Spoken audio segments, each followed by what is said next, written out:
Olá, gente. Sétimo ano, espero que esteja todo mundo bem. Né? Retornando aqui para mais uma semana de atividade, de aula.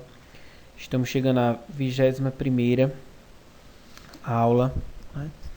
Né? Vou usar os slides que eu usei na semana passada. Todo mundo gostou. Tive alguns que me deram feedback, né? Que acharam legal e tal. E hoje a gente vai falar sobre a colonização holandesa no Brasil. Vamos lá? A gente tem aqui o mapa da dominação, né, holandesa.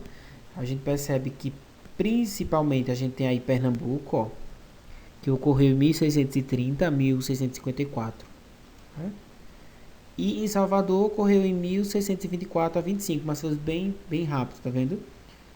O maior período foi Recife e Olinda, que hoje a gente tem até hoje a gente tem alguns feitos dos holandeses e a gente vai ver na aula de hoje. A invasão holandesa fez parte do projeto da Holanda, Países Baixos, de ocupar e administrar o Nordeste brasileiro por intermédio da Companhia Holandesa das Índias Ocidentais. E a gente pensar que nessa época a questão do açúcar estava muito forte, né, do ouro branco a gente chama. Então vai chamar a atenção para as novas terras, para o novo mundo. A colonização holandesa no Brasil. Os holandeses tinham grande interesse no açúcar brasileiro, como eu falei, não só porque dominavam o comércio do produto na Europa, mas também porque havia muito capital holandês investido nos engenhos brasileiros. Os comerciantes de Flandres eram antigos parceiros comerciais dos portugueses, então isso vai ser dois motivos para essa invasão do Brasil. Como possuíam uma importante frota mercante, quando ele fala de mercante, principalmente marítima, né? Muito capital e o controle sobre boa parte das rotas comerciais terrestres, os flamengos frequentemente comercializavam mercadorias que os portugueses exploravam em suas colônias, a exemplo do açúcar. Né? Tudo corria bem na parceria entre portugueses e holandeses, até que a União Ibérica fez do Brasil uma colônia espanhola. Os holandeses se viram ameaçados em seu lucrativo comércio e, como solução para a possível quebra financeira, decidiram ocupar a área produtora de açúcar, isto é, o Nordeste brasileiro. A gente viu que na divisa das capitanias hereditárias, a capitania de Pernambuco foi a que mais deu lucro, né, com o açúcar. A fim de realizar essa empreitada, foi criada em 1621 a Companhia das Índias Ocidentais. A tentativa de ocupação, a primeira tentativa de ocupação ocorreu na Bahia, em 1624, e durou apenas um ano por causa da resistência local e do bloqueio marítimo imposto pela esquadra espanhola. Já em 1630, os holandeses retornaram dessa vez para Pernambuco, que, além de concentrar grande parte da produção do açúcar, era uma região menos policiada que a capital da colônia, porque a gente está lembrado que a primeira capital do Brasil foi Salvador. Né? Aí a gente tem uma imagem, né? Em 8 de maio de 1624, a esquadra holandesa deu entrada na barra da cidade da Bahia. Porém, o governador Diogo de Mendonça Furtado, como já estava avisado a respeito da expedição, tratara de aprimorar as fortalezas de Santo Agostinho e de Itapejipe, para melhor proteger a cidade, Salvador. Para isso, convocou gente do Recôncavo e vizinhanças, a fim de se juntarem aos integrantes da tropa, para que os holandeses não conseguissem invadir a Bahia. Né? Aí a gente tem o governador de Pernambuco, Matias de Albuquerque, né? Os fortes holandeses no Rio Amazonas. A gente tem aqui um mapa, lá a gente já está falando do norte. Né? A ocupação. De 1630 a 34, empreenderam a conquista da capitania, tendo que enfrentar a resistência portuguesa, comandada pelo governador Matias de Albuquerque, que foi a imagem daquele que a gente viu anterior, que era o governador de Pernambuco. Gradativamente, em função da desorganização da lavoura canavieira, da destruição dos engenhos na luta pelo controle da região e de fuga de escravo, deu-se a redição local. Então eles conseguem, né? Após a redição, as tropas ibéricas, os flamengos fundaram uma colônia administrada por Maurício de Nassau, que estabeleceu um período de paz na região. João Maurício Nassau, a gente vê falando, por exemplo, o nome de uma faculdade, né? Que a gente nem sabe por quê. A Capitania das Índias liberou crédito para os proprietários reconstruírem seus engenhos e comprarem mais escravos, né? Novos escravos nesse caso. Além disso, Nassau urbanizou Recife, sede do governo holandês no Brasil, e implantou uma política de tolerância religiosa que permitia a liberdade de culto católicos e judeus, uma vez que os holandeses eram protestantes. Então, Nassau tem muita questão arquitetônica, ele mudou muito e tem monumentos até hoje na cidade do Recife, né? O período de Nassau em Recife. Aí a gente tem aqui, né? O Conde Jonas von Nassau, né? Tem um lugar especial na história do Brasil, conhecido pelo nome brasileiro Maurício de Nassau. Governou a colônia holandesa no Nordeste, com a capital em Recife, que foi de 1634 a 1644. Então foi um bom período, né? É interessante que essa primeira imagem de Franz Post é um artista, né? E que ele encontra em um museu que a gente tem aqui em Recife, que é Ricardo Brenan, né? Quando voltar às aulas, a gente vai combinar um dia para a gente fazer uma visita lá no Recife ao Ricardo Brenan. São 2 castelos bem interessantes. E ele é o maior colecionador do mundo sobre esse artista, Franz Post. Muito bonito. Vou ficar devendo isso a vocês. Depois de consolidar seu domínio em Pernambuco, os holandeses expandiram-se para o Maranhão e Sergipe. A dominação holandesa, em sua maior extensão, cobriu o litoral nordestino desde São Luís até o rio Vaza Barris, no atual estado do Sergipe, né? A restauração portuguesa e a insurreição pernambucana. Então, a gente percebe que a invasão holandesa ela se concentrou principalmente no nordeste do Brasil, principalmente Pernambuco, e a sua capital desse período era Recife. Em 1640, com o apoio da burguesia, dos padres jesuítas e de uma política de aliança com outros países, sobretudo com a Inglaterra, Portugal libertou-se do domínio espanhol, reconquistou sua soberania política e parte do antigo império colonial. As boas relações entre holandeses e os colonos que viviam no Brasil entraram em crise a partir de 1644, quando Nassau foi chamado de volta para a Europa, e a Companhia das Índias Ocidentais mudou o pagamento dos empréstimos feitos aos donos de engenho, intensificando a cobrança de impostos. Então, depois que Nassau sai da administração, a coisa não ficou tão boa, né? Então, vai começar a ter aí alguns atritos. E um dos principais foi a cobrança dos impostos, já que quando os holandeses chegam no Brasil, eles vão incentivar, dando dinheiro para a reconstrução dos engenhos, para a compra de novos escravos. A eclosão da ressurreição pernambucana. Em 1645, começou a Insurreição Pernambucana, um movimento armado que culminou com a expulsão dos holandeses. O povo pernambucano botou os holandeses para correr, resumindo aí.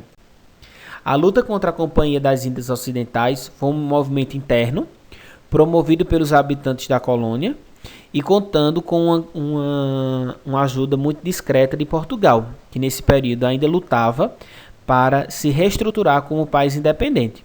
A guerra pela expulsão dos holandeses foi liderada pelos donos de engenho e durou quase uma década. Aí é interessante a gente pensar que os donos dos engenhos queriam colocar os holandeses para correr, porque na verdade não queria pagar os empréstimos, né? Que eles fizeram. Vocês estão ligados nisso, né? Os holandeses saem do Brasil. E finalmente, em 1654, após um cerco marítimo, os flamengos retiraram-se de Pernambuco. Levaram, porém, mudas de cana e técnica de produção de açúcar. Então eles foram espertos, né? Isso lhes permitiu implantar nas Antilhas holandesas um rentável empreendimento açucareiro, passando a exercer pesada concorrência internacional ao açúcar brasileiro, que perdeu o mercado no final do século XVII. Então eles foram bastante inteligentes. Se eles viram que no Nordeste do Brasil estava dando certo, quando eles saem daqui, eles levam consigo essas mudas, né, de cana e as técnicas do plantio. O declínio do comércio do açúcar brasileiro gerou uma grave crise econômica em Portugal e o empobrecimento dos senhores de engenho aqui no Brasil. Aí a gente tem aí a representação na Batalha dos Guararapes entre portugueses e holandeses, né? Essa tela a gente encontra no Museu Nacional de Belas Artes, que é no Rio de Janeiro, né? Conclusão. A ocupação dos holandeses do Nordeste brasileiro é vista como um passado que não deveria ter sido encerrado pela Reconquista de 1645 a 1654, pois a política holandesa teria formado um Brasil mais forte economicamente. E desde o seu início urbano, essa visão é superficial.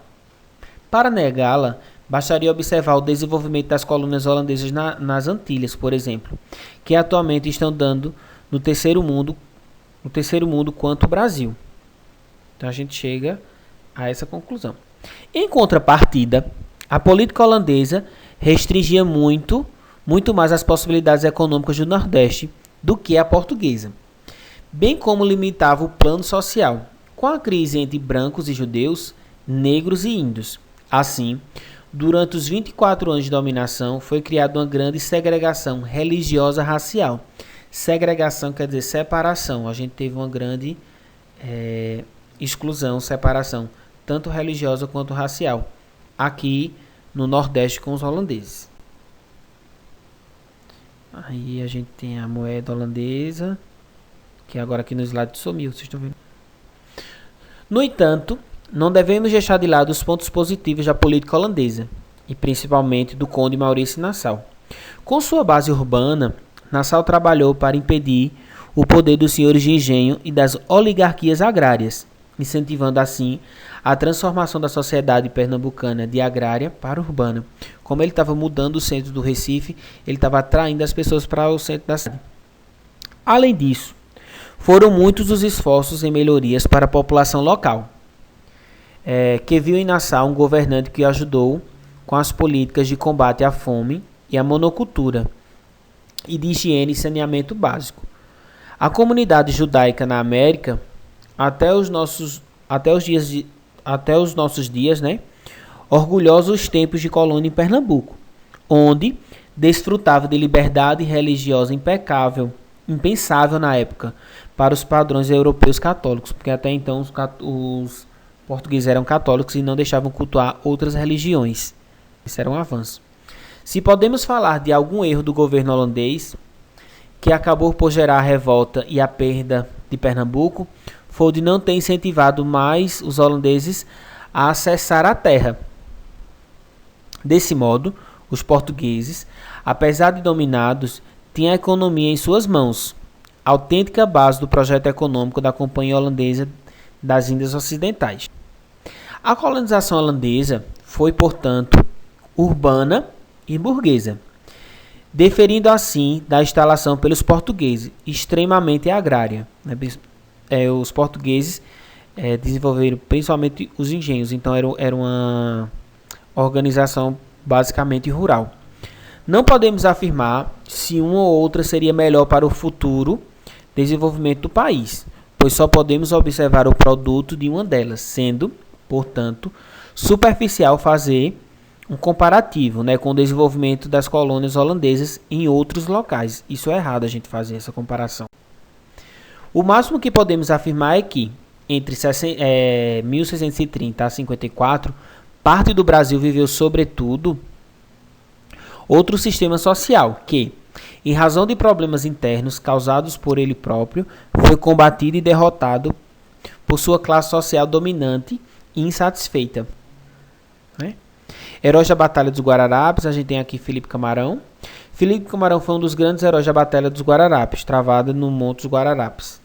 Antônio Felipe Camarão foi um indígena brasileiro da tribo Potiguar, nascido no início do século XVII em Igapó, Natal, na região da capitania do Rio Grande, ou de acordo com alguns historiadores da capitania de Pernambuco, tinha como nome nascente Poti ou Potiguaçu, que significa camarão. Ao ser batizado e convertido ao catolicismo em 1614, recebeu o nome de Antônio e adotou Felipe Camarão em homenagem ao soberano Dom Felipe II. Vital de Negreiros. No contexto das invasões holandesas no Brasil, lutou contra os holandeses quando a invasão de Salvador na Bahia. Voltou a se envolver no conflito, participando de todas as fases da ressurreição pernambucana, quando mobilizou tropas e meios dos sertões nordestinos. E essas imagens a gente vai encontrar no Museu do Estado de Pernambuco, lá em Recife. Henrique Dias. Henrique Dias foi um guerrilheiro negro que se destacou na luta contra os holandeses. Com seu batalhão de negros descalços, conforme os pintou Vitor Meirelles. A atuação de Henrique Dias na primeira e na segunda Batalha dos Guararapes foi digna de uma grande militar, por estar ao lado de outros valentes soldados, como Vital de Negreiros e Felipe Camarão, que a gente viu anteriormente. Causou 2 grandes derrotas aos holandeses, culminando na redenção final deste. Fato que ocorreu em 26 de janeiro de 1654. Vamos ficando por aqui. Espero que vocês tenham gostado. Lembrando, qualquer dúvida, qualquer sugestão, manda aqui no Zap, tá bom? Um abraço e até a próxima.